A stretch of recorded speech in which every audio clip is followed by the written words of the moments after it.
भीम, भीम के पुत्र हुए घटोत्कच और घटोत्कच के पुत्र हुए महाबली। बर्बरी बर्बरी बर्बरी बर्बरी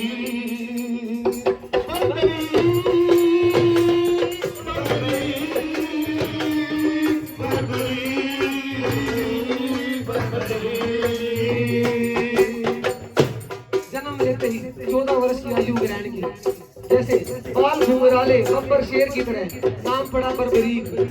जैसे डॉक्टर का बच्चा डॉक्टर बनने की सोचता है, इंजीनियर का बच्चा इंजीनियर बनने की सोचता है। क्षत्रिय परिवार से थे, कुछ शक्ति पाने की सोची, माँ के पास गई।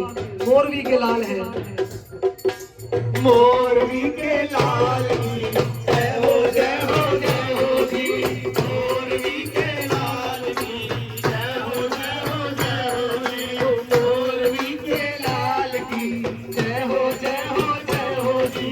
मोरवी के लाल की जय हो जय हो जय हो जी।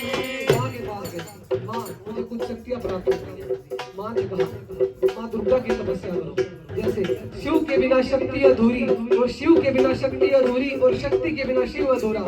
बाबा शाम को बर्बरी चल पड़े। जैसे बाबा शेर की सवारी करते हैं, भोलेनाथ शेर की सवारी करते हैं और हमारे बाबा बर्बरी बोले श्याम प्यारे बर्बरी चल पड़े। भोले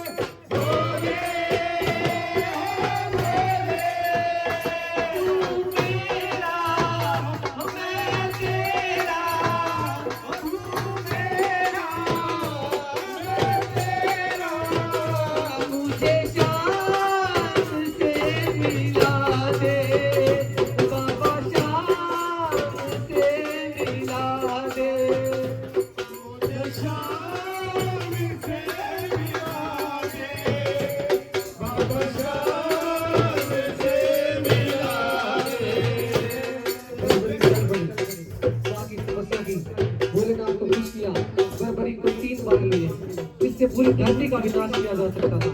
शक्ति प्राप्त कर माँ के पास आए। जैसे धारी महिमा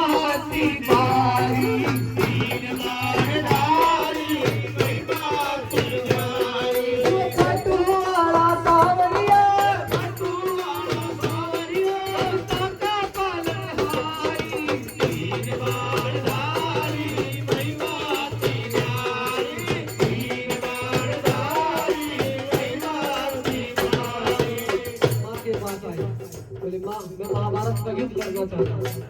माँ ने कहा युद्ध लड़ो, लेकिन 2 वचन देकर जाओ।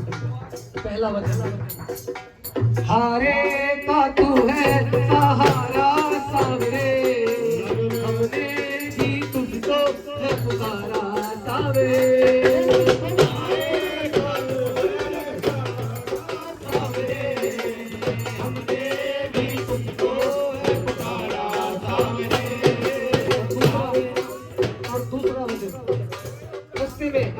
कोई भी मिल जाएगा उसे किसी के लिए इनकार नहीं करोगे। बर्बरी चल पड़े। बर्बरी जैसे भोलेनाथ शेर की सवारी करते हैं और हमारे बाबा बर्बरी नीले घोड़े का असवार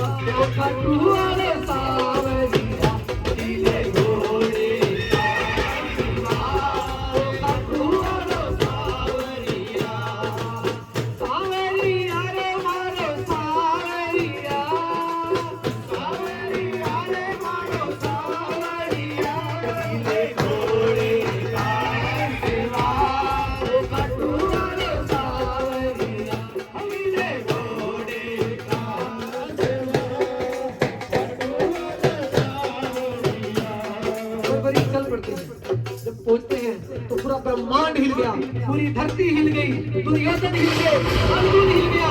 और उसके बाद अर्जुन ने कहा श्री कृष्ण से, हे माधव जाकर देखो ये बालक कौन है, मुझे तो लग रहा है मैं युद्ध करने से पहले ही हार गया। श्री कृष्ण एक ब्राह्मण का रूप धारण करना चाहते हैं। हे बालक कहाँ जा रहे हैं? बर्बरी कहते हैं महाभारत का युद्ध लड़ने जा रहा हूँ। श्री कृष्ण ब्राह्मण देवता ने कहा महाभारत के युद्ध में बहुत बड़े योद्धा लड़ाई कर रहे हैं, युद्ध लड़ना बच्चों के बस की बात नहीं है।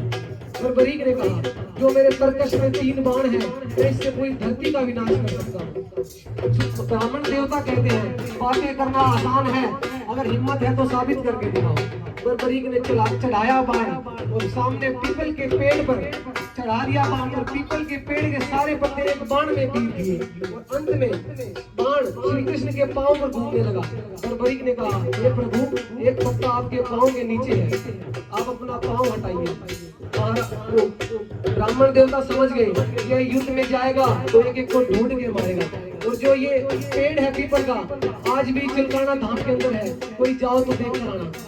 ब्राह्मण देवता समझ गए अगर ये युद्ध लड़ेगा तो एक एक को ढूंढ कर मारेगा। तो ब्राह्मण देवता ने कहा तो किसकी तरफ से युद्ध लड़ोगे? बर्बरीक ने कहा मैं अपनी माँ को वचन देकर आऊंगा, जो हारेगा मैं उसका सहारा बनूंगा। ब्राह्मण देवता ने कहा ऐसे तो युद्ध का निष्कर्ष नहीं निकलेगा, तुम कौरवों की तरफ हो जाओगे तो पांडव हारने लगेंगे, तो तुम पांडवों की तरफ हो जाओगे, ऐसे तो युद्ध का निष्कर्ष नहीं निकलेगा। तो बर्बरीक बोले हे प्रभु मेरा मार्गदर्शन करें। ब्राह्मण देवता बोले धरती के कल्याण के लिए एक शीश का दान लिया जाएगा। यह शीश का दान किसी 3 महाबलियों का हो सकता है, या तो अर्जुन का हो सकता है, या श्री कृष्ण का हो सकता है, और या बर्बरीक तुम्हारा हो सकता है। श्री कृष्ण शीश का दान दे नहीं सकते क्योंकि उन्होंने युद्ध रचना है, अर्जुन शीश का दान दे नहीं सकते क्योंकि उन्होंने युद्ध लड़ना है, तो ये दान शीश का दान बर्बरीक तुमसे लिया जाएगा। बर्बरीक ने कहा हे प्रभु शीश का दान दिया जाएगा क्योंकि मैं अपनी माँ से वचन देकर आया हूँ, रास्ते में मुझसे कोई कुछ मांगेगा तो इनकार नहीं करूंगा, ये शीश का दान दिया जाएगा। लेकिन जो शीश का दान मांग सकता है कोई साधारण ब्राह्मण नहीं हो सकता, आप अपने असली रूप में आइए। उस समय मोर मुकुट बंसी वाले ने अपनी झोली पसारी और अपनी असली रूप में आए।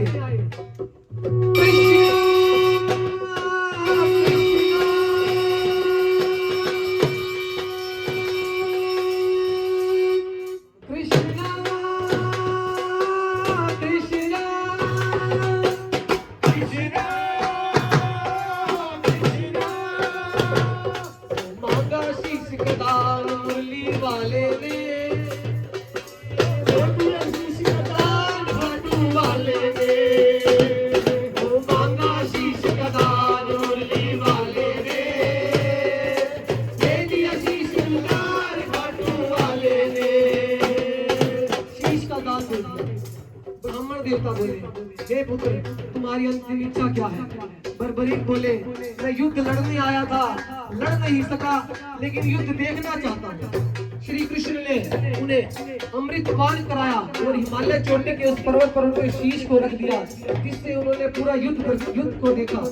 अंत में पांडव जीत जाते हैं। जैसे काम अच्छा हुआ तो मैंने किया, बुरा हुआ तो उसने किया।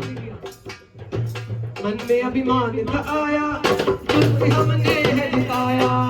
मन में अभिमान था आया, युद्ध हमने है जिताया। मन में अभिमान था आया, युद्ध हमने है जिताया। मन में अभिमान था आया, युद्ध हमने है जिताया। चलो चले मुरली